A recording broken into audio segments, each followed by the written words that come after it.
방문해주신 여러분들 안녕하십니까?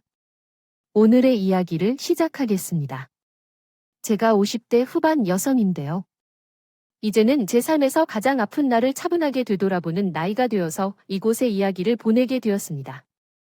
이곳에 사연을 보내주시는 분들과 마찬가지로 저도 어린 시절과 청춘 시절이 격하고 힘겨웠습니다. 외할머니 편에서 부모님이 없이 자랐던 제가 있습니다.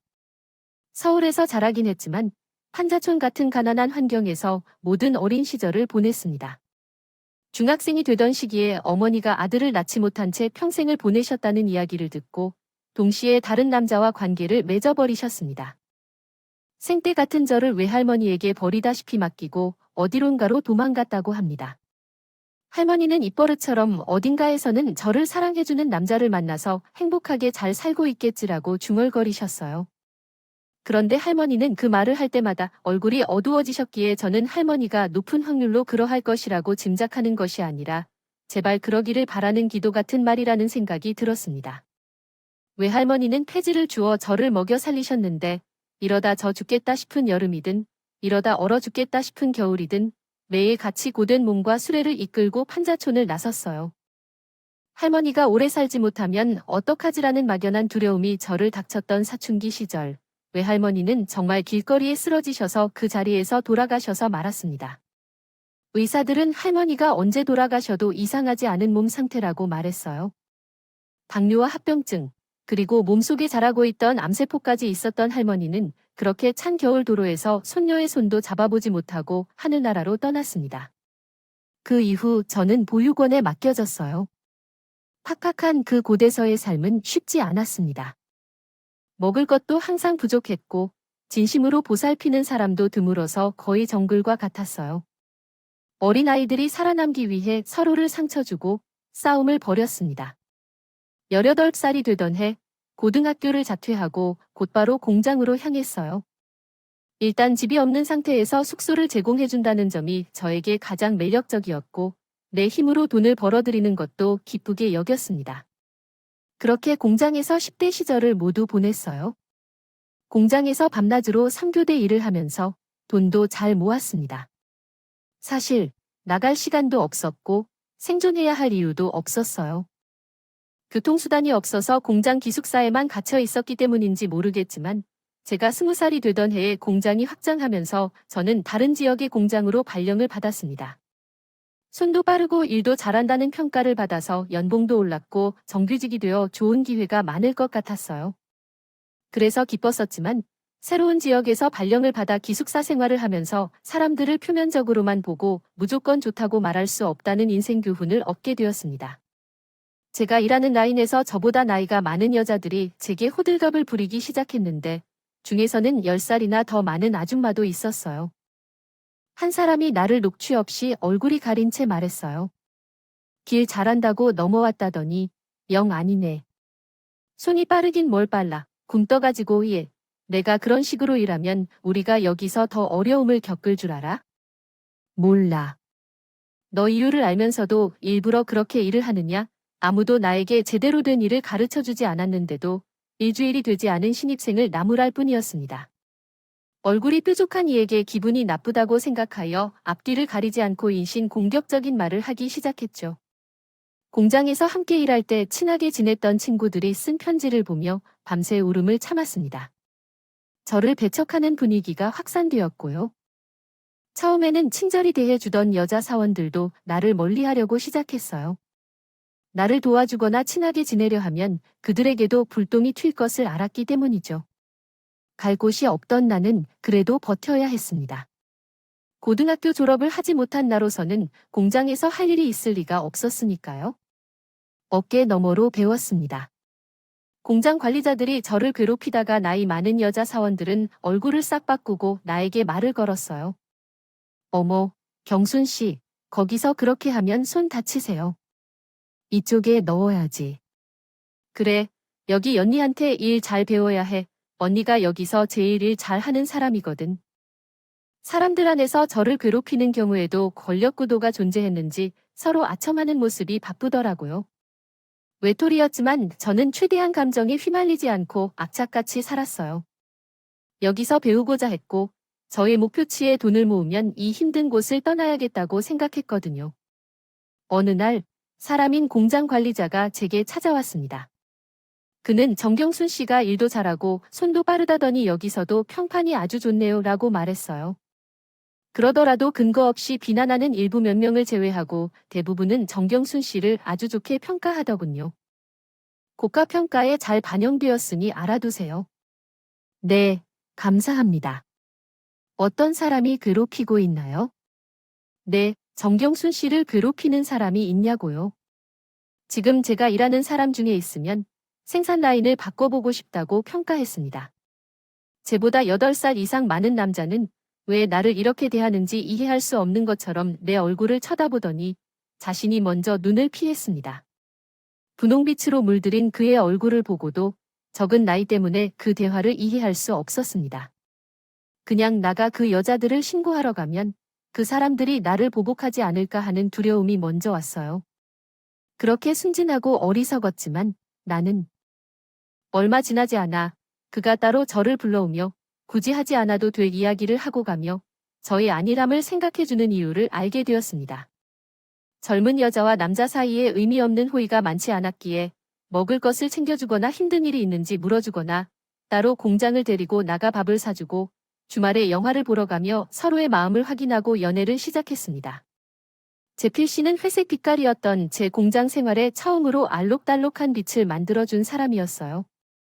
그러나 좁고 소문이 빨리 퍼지는 그곳에서 우리의 비밀 연애는 오래가지 못했습니다. 제필 씨와 나의 관계를 알아차린 사람들이 저를 향해 저지르는 알 수 없는 소문들에 대해 말이 통하지 않게 떠들기 시작했어요. 이 중 하나는 이전에 공장에서 일하고 있을 때부터 이 현재의 위치로 발령을 받고 싶어서 제 컴퓨터를 조작했으며 여기에 오면서도 저의 상사와 연애를 하면서 높은 평가를 받았다는 내용이었죠. 이에 대해 저는 너무 부당하게 대해져서 잠조차 잘 수가 없었습니다. 어느 날 같은 방에서 지내는 여사원이 나를 조롱하며 이렇게 말했어요. 넌 정말 좋겠다. 남자 하나 잘 꼬셔서 팔자 폈네. 여기서 그 남자 꼬셔보려고 용을 쓴 애들이 한두 명이 아닌데 보기보다 재주가 좋네. 저는 처음으로 악을 쓴 채 그날 그 여사원과 싸움을 벌였습니다. 그동안 간질거리듯 참아온 삶의 불필요한 어려움이 그날 딱 그렇게 폭발할 줄은 몰랐어요.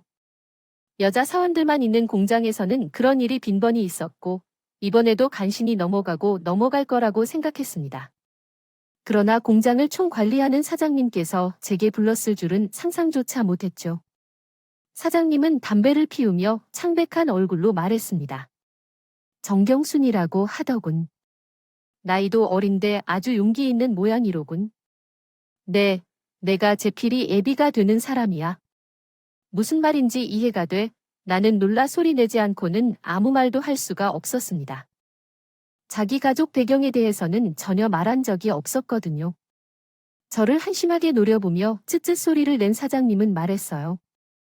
돼지꿈 2배로 쳐줄 테니까 조용히 사라지는 걸로 합의합시다. 무슨 말인지 알죠? 우리 애가 근본 없는 여자랑 결혼할 수도 없는 노릇이고 부모도 없이 자랐으니까 주제 파악은 할 거 아니야. 그 말에 경멸 어린 시선을 받으면서 깨달았습니다. 태어나면서부터 부모에게 버림받았던 저의 기구한 팔자를 말이죠. 저는 알겠다고 하고 제필 씨에게 이별을 고했습니다. 사장님이 준 두둑한 돈 봉투를 들고 터덜터덜 공장을 빠져나왔습니다. 허름한 원룸을 구했습니다. 몇 달 동안은 돈 걱정 없이 좀 쉬려고 했지만 그때부터 온몸이 아파왔습니다. 이별로 인한 마음의 상처가 몸까지 번져간 것이라고 생각하기에도 너무 아프게 느껴졌어요. 결국 추운 겨울날 길에서 쓰러지게 되고 응급실에 가서 확인해 본 결과 제 몸속에 또 다른 생명이 자라고 있다는 사실을 알게 되었습니다. 저는 제가 임신한 줄도 모르고 있었습니다. 월경이 오래되었는데 그것이 스트레스로 인해 멈춘 것이라고 생각하고 놓친 것이었습니다. 당장 눈앞이 막막했고 남편도 없이 배운 것도 없는 상황에서 놀란 채로 있었습니다. 어떻게 아이를 키워야 하는지 두렵기도 했어요. 그래도 분명한 것은 이 아이가 세상에 나왔을 때 유일한 보호자는 나였고 나는 이 애를 책임져야 하는 사람이라는 것이었습니다. 외할머니에게 버린 부모처럼 무책임하게 버리지 않고 같은 인생을 살게 두지 않겠다는 결심이었죠. 아이가 태어나기 전에 배가 완전히 불러오기 전까지는 일을 해야 했습니다. 먼저 돈을 더 모아야 한다고 생각했고, 그럼에도 불구하고 임신했으니 제 몸도 잘 관리해야 했어요. 제가 먹는 것이 아이에게 영양이 전달된다는 생각에 평소보다 2배는 더 잘 챙겨 먹기 시작했습니다. 아이를 위해서라고 생각했기 때문에 돈 아까워하는 보양식들도 계절별로 챙겨 먹게 되었습니다. 그렇게 10개월이 약간 지나 저는 미혼모로 아이를 출산하게 되었습니다. 엄마를 힘들게 했는데 딸을 아는 채로 마음이 뭉클해졌습니다. 너무 예뻤어요. 눈물이 쏟아지더군요. 그 이후 일을 해야 했고 갓난아기는 1분 1초도 눈을 떼지 않고 육아를 했습니다. 애를 품고 어린 키우고 달래면서 땀을 흘리며 일을 했는데 호프집 사장님이 말씀을 하셨습니다. 아는 단체가 있는데 소개해 줄게. 거기서 경순 씨와 같은 사정의 한미혼모들을 지원해주니 조건만 알아봐 주세요. 맞다면 될 수도 있겠죠. 저는 감사했습니다. 그 센터에 가서 어릴 적부터 얼마나 힘들게 살았는지, 한 달에 얼마나 부족한지를 구체적으로 설명했고, 센터의 지원을 받을 수 있었어요. 엄마라는 것은 그럴 수 있다고 해요. 내 얼굴에 똥물이 튀고 남들에게 부끄러운 게 아무런 거 없었습니다. 내 아이만 지킬 수 있다면 그럭저럭 우리 희연이를 키우며 행복하게 살고 있었습니다. 하지만 불행은 한꺼번에 찾아왔어요. 평소 제가 일하는 시간을 정확히 아는데도 전화를 하지 않던 센터 선생님으로부터 연락이 왔을 때부터 등골이 선하게 되었습니다. 선생님은 참담한 말투로 우리가 희연이는 소아암 환자라고 했죠. 다행히 빨리 발견돼서 그래서인지 제게는 또 한 번 인생의 좌절을 맛보게 되었습니다. 돈도 없고 가난한 엄마로 태어나지 않았더라면 우리 애가 어땠을지 궁금해지기도 했죠. 요즘은 의료보험도 잘 되어 있어서 괜찮다는 주장에 주절주절 떠들이는 선생님의 말은 제 귀에 들리지 않았습니다. 그때 제가 일하는 식당으로 누군가 찾아왔어요. 그 사람은 제 첫사랑이자 마지막 사랑이었던 제필 씨였죠. 그는 금방 울 것 같은 표정을 지었습니다. 나는 그의 왼손 4번째 손가락을 바라봤는데 반짝거리는 금 반지를 보니 그 사람과 같은 시간을 함께하고 싶어졌습니다. 저희 처지가 더 극명하게 차이가 나더라고요.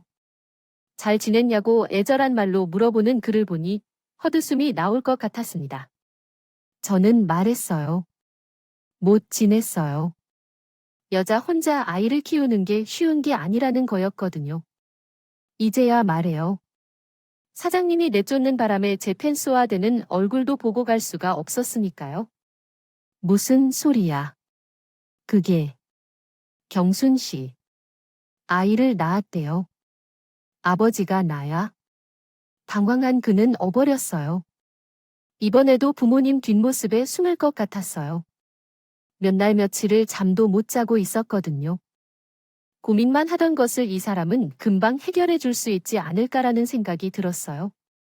어쩌면 이 타이밍에 제 앞에 이 남자가 나타난 것도 하늘에서 정해준 운명이 아닐까 했습니다. 저는 말했어요.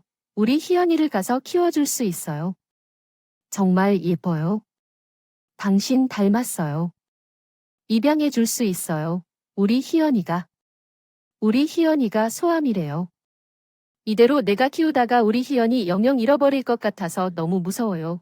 제가 흔히 자기의 길을 제필 씨도 울기 시작했습니다. 자기가 아내에게 잘 말해보겠다고 하면서요. 마침 결혼한 지 몇 년이 되었는데도 이세가 생기지 않아서 고민이었다는 배부른 소리를 하더라도 얼마 후 제필 씨는 다시 찾아왔습니다. 부모님과 아내를 설득하고 아직 어린 우리 희연이를 데려가 비싸고 좋은 곳에서 치료도 제대로 시키고 자기들 자식처럼 키우겠다고 말했습니다. 저도 결국 우리 부모와 다를 바 없는 형편없는 인간이었다는 생각이 들었습니다. 거의 혼절할 만큼 울며 끝까지 제 손가락을 잡고 늘어지던 딸을 아빠의 손에 넘기며 보냈습니다. 고생이라고는 한 적도 없는 것 같던 그의 아내가 친딸처럼 우리 애를 키워줄까 두려웠지만 그 외엔 가진 것 없는 제가 엄마로서 할 수 있는 일이었습니다. 없어요라며 종종 소식을 전하겠다는 제필 씨에게 저는 단호하게 말했습니다. 아니에요. 그러지 말아요. 자식을 갖다 버린 못난 엄마인 제가 주제를 넘는 마음을 품게 하지 말아주세요. 난 희연이가 죽었다고 생각하며 살 것이고 당신 앞에 나타날 일도 없을 것입니다. 당신의 핏줄은 섞일지도 모릅니다. 당신의 딸이니까 정말로 아낌없이 키워주십시오. 그리고 자기를 키워준 엄마가 아니라 친엄마라고 말하지 말아주세요. 절대로 말하지 말아주세요. 희연이가 상처받는 것을 원하지 않아요.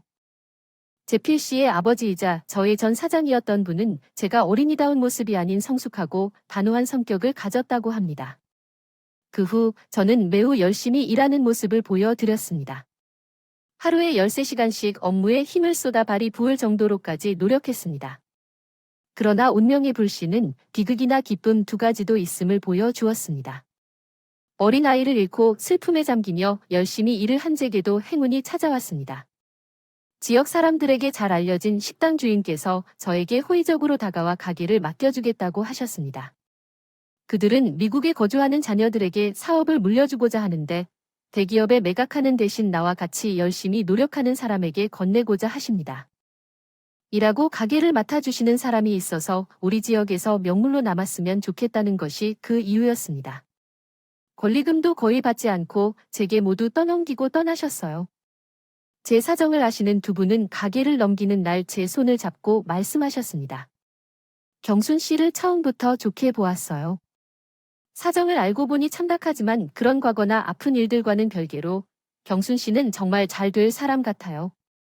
나 사람을 보는 누나가 나는 타고났어요. 내 말을 믿어주세요. 사모님의 따뜻한 위로와 격려로 눈물이 왈칵 나더군요. 그 이후로 저는 정말로 가게를 맡고 있습니다. 승승장구하고 있습니다. 주방 이모들도 저를 든든하게 도와주시고 다른 가게의 사장님들과 관계를 쌓으며 가게를 번창시키는 일에 집중했습니다.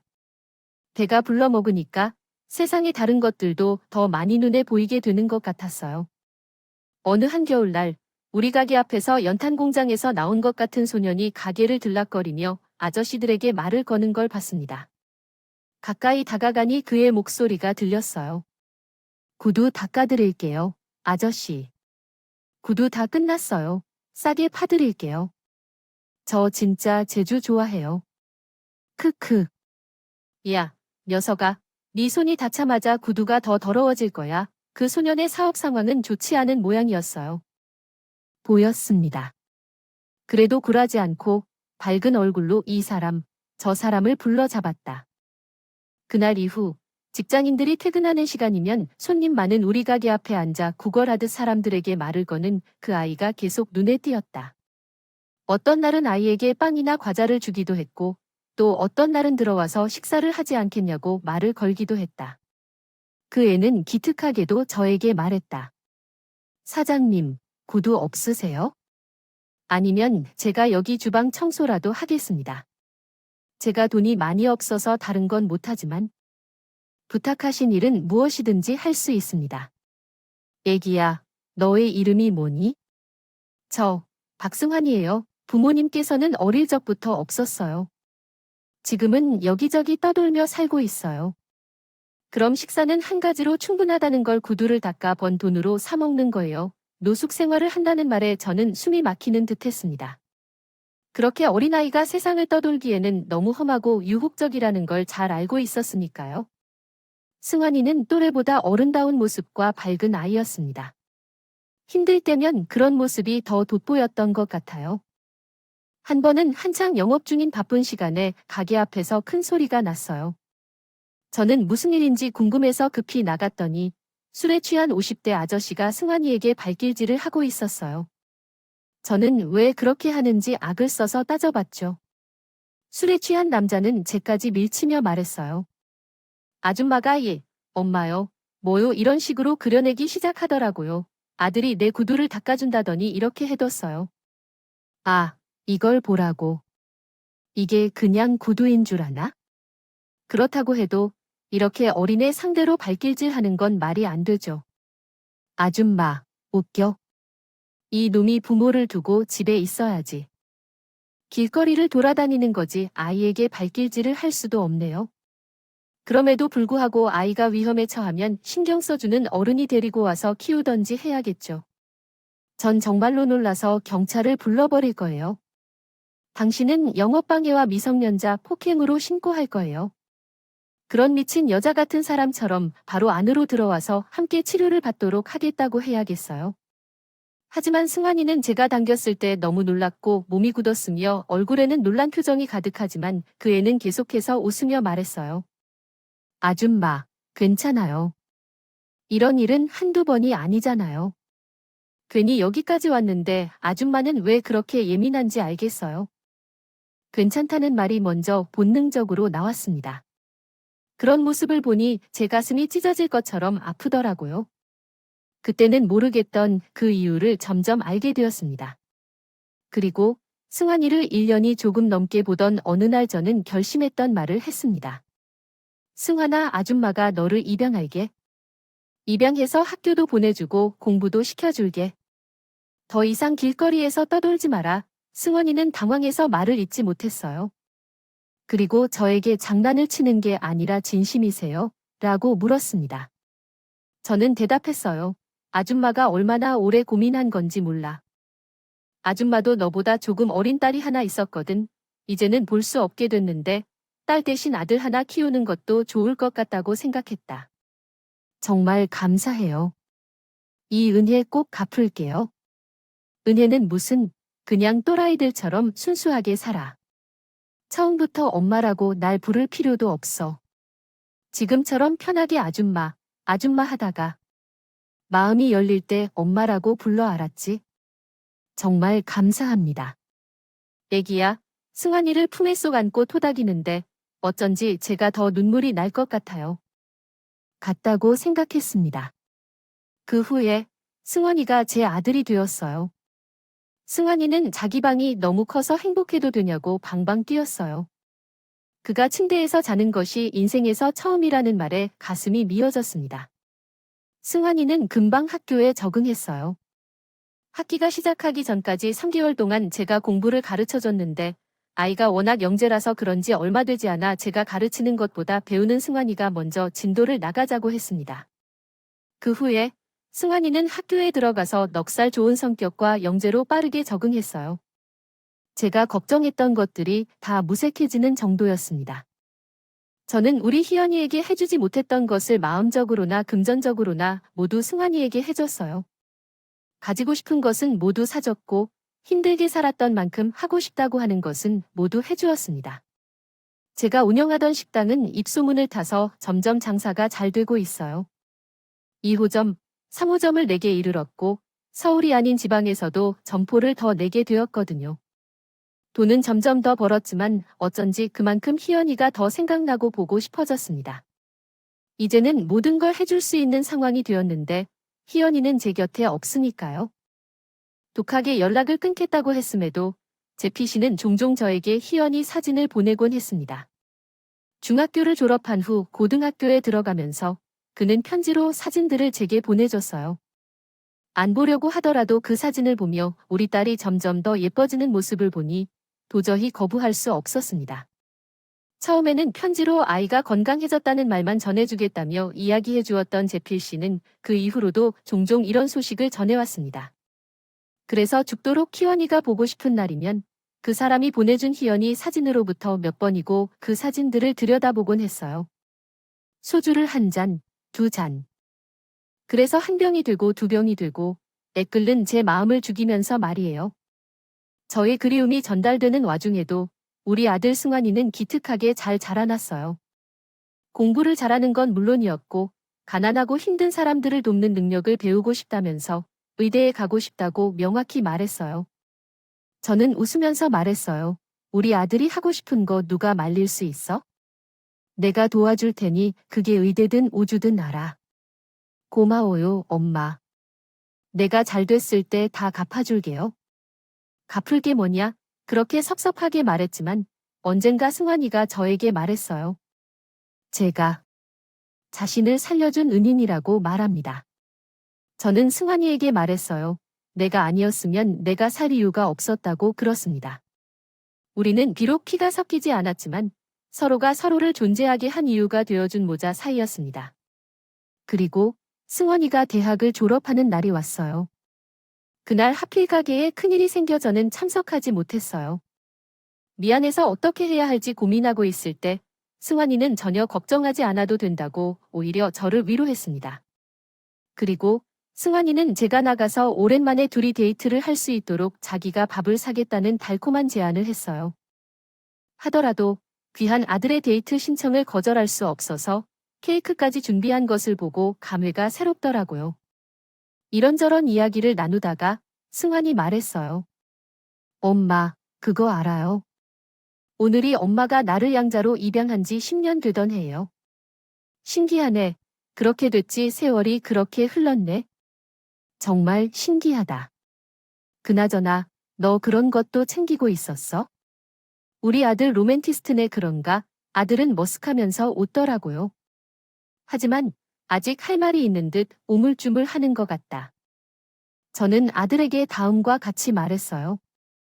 아직도 할 말이 있구나. 그게 뭔데? 얼른 말해봐. 엄마한테 못할 말이 뭐가 있어? 저 사실 연애하고 있어요. 엄마한테 보여주고 싶은데 만나자고 하기에는 그쪽도 그렇고 엄마도 그렇고 너무 부담스러워 할 것 같아요. 그래서 대학교 후배예요. 같이 의대를 다니는 친구는 아닌데 학교에서 동아리 활동을 하다가 만났어요. 뭔가 오늘 딱 저 졸업식 날 우연처럼 엄마랑 마주치길 바랬는데 역시 인생이 제 마음처럼 안 되더라고요. 정말 그랬어? 미안해서 어떻게 해. 아들이 그런 계획이 있었는 줄도. 모르는 사이에 내가 다 된 밥 위에 코 빠뜨렸네. 아닙니다. 그럴 수도 있어요. 엄마가 좀 바빴나 봐요. 다 알고 있지만 뭘. 그래도 엄마에게 꼭 보여주고 싶었어요. 친구라서 여기 사진이라도 보여주고 싶었어요. 오늘 이렇게 아름다운 꽃다발도 살아서 제 졸업식에 왔거든요. 아들이 준 사진에는 우리 승환이 그리고 그 옆에 손을 잡은 아주 예쁜 여자애가 있었어요. 햇빛을 받아 화사하게 웃는 그 얼굴, 새카만 머리카락, 귀엽게 들어간 보조개. 봄날의 햇살 같은 그 여자애를 보니 제 가슴이 설렜어요. 그 옆에는 구두를 닦으면서 길바닥에서 살았을 것 같지도 않고 상상할 수 없을 정도로 단단하고 행복한 얼굴을 한 우리 아들이 있었어요. 순간 내 가슴에는 쿵 하는 것 같은 느낌이 있었습니다. 말을 잇듯 제 얼굴은 허망하게 변했고 아들을 향해 즉시 날아갔습니다. 아들은 왜 그러는지 궁금해하며 어머니가 몸이 아프다고 말했습니다. 평안하다세요.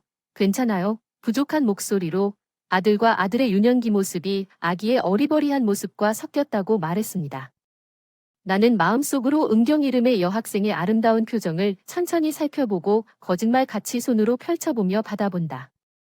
몇 년 전 자신의 사진첩을 받아보고 그때의 희연이가 나를 맞았던 크고 작은 소매 속에 있었다. 와야 되겠지만 출시고하다면 해다리가 대학을 오래 간다. 그렇다면 그 아가씨의 나이도 시옷광했다. 얼굴이 안 좋은데 승원 아이, 아가씨네 여자친구라는 친구의 이름이 뭐야요? 그건 왜요? 희연이에요. 저보다 살 어리고 경영학과 엄마 왜 그래요? 무슨 일이 있어요? 순간 그 이름이 제 귀에 들어오고 그리고 제 머릿속에 인식된 순간 저는 울적해서 눈물이 왈칵 쏟아져 버렸어요. 아들은 놀라서 큰 소리를 질렀고 레스토랑에 있는 다른 손님들이 모두 제게 달려왔어요. 저는 아무 말도 할 수 없었어요. 정말 우리 아들이 만나고 있다는 그 여자친구가 내가 어릴 때 놓아버렸던 우리 딸 희연이가 맞았으니까요. 아들에게는 말할 수 없었습니다. 아들이 알게 된다면 희연이가 아는 것도 금방일 것이라는 생각이 들었기 때문이죠. 저는 흐느끼며 말했어요. 아니야, 우리 아들이 이렇게 다 커서 여자친구까지 사귄다고 생각하니까 엄마가 너무 기뻐서 그래요. 참 낯설도록 미안해. 근데 승환아이의 친구는 어떻게 자랐다고 하나요? 힘들었거나 부모님과 갈등이 있었거나 그런 게 전혀 없었어요. 그렇다며 자매나 남매는 없다고 하더라고요. 혹시라도 그 여자가 자기 자식을 낳아 우리 딸을 차별했다면 어땠을까 하는 걱정이 들었다고요. 아들은 당황하면서도 대답했습니다. 아니에요. 외동딸이고 너무 사랑받고 자랐다고 해요. 엄마와 함께 여행도 다니고 사이도 좋고 아빠와도 친하답니다. 그런 집안에서 사랑받고 자랐기 때문에 남들에게도 베풀 줄 알고 사랑도 나눌 줄 아는 좋은 친구입니다. 사실 나는 그 친구와 결혼까지 생각하고 있어요. 엄마. 저는 뜨거운 눈물을 흘리며 말했어요. 그렇구나. 정말 행복하고 예쁘게 고생 없이 잘 자랄 수 없겠구나. 승환이는 여전히 이해할 수 없는 표정으로 나를 쳐다봤어요. 재필 씨는 저와 한 약속을 지켰다는 것에 대부분의 삶을 후회와 미안함으로 지냈던 체증이 사라졌습니다. 인생은 모든 보상을 받은 것 같은 느낌이었습니다. 그리고 그 후에 승환이는 희연이와 4년을 더 사귀고 결혼했습니다. 희연이는 제 딸에서 소중한 며느리가 되었죠. 재필 씨와 그의 아내, 즉 이제는 사돈이 된 두 분을 만나 비밀을 지킨 것에 대한 감사를 표현했고 앞으로도 우리 세 명이 이 비밀을 무덤까지 지켜나가기로 다짐했습니다. 지금은 제 마음속에 있던 우리 딸을 자주 만나고 있습니다. 제 어머님으로 불러주는 우리 딸 말이죠. 어떤 사람은 그게 충분하겠냐고 말할지도 모르겠지만 저는 당장 내일 죽어도 여유로울 만큼 행복하다고 생각합니다. 당당히 대답할 수 있습니다. 구김살 없이, 가슴에 상처 없이, 한 맺힌 것 없이 그렇게 다정하고 능력 있는 부모에게 넘치는 사랑만 받고 자란 우리 딸이 좋은 남자를 만나 행복하게 살고 있어서 제가 어찌 행복하지 않을 수 있겠습니까? 하늘에 감사하며 평생 우리 딸 곁에서 그동안 못해준 것들을 조금씩 해주며 살아가려고 합니다. 이 큰 비밀을 어디에다 말할 것도 없어 이곳에 사연을 보내고자 합니다. 긴 글 읽어주셔서 감사합니다. 모두 행복하고 건강하세요. 오늘의 사연에 여러분의 소중한 댓글을 기다리면서 구독, 좋아요, 공유는 물론 알림 설정도 부탁드립니다. 그럼 오늘도 함께 읽어주셔서 감사합니다.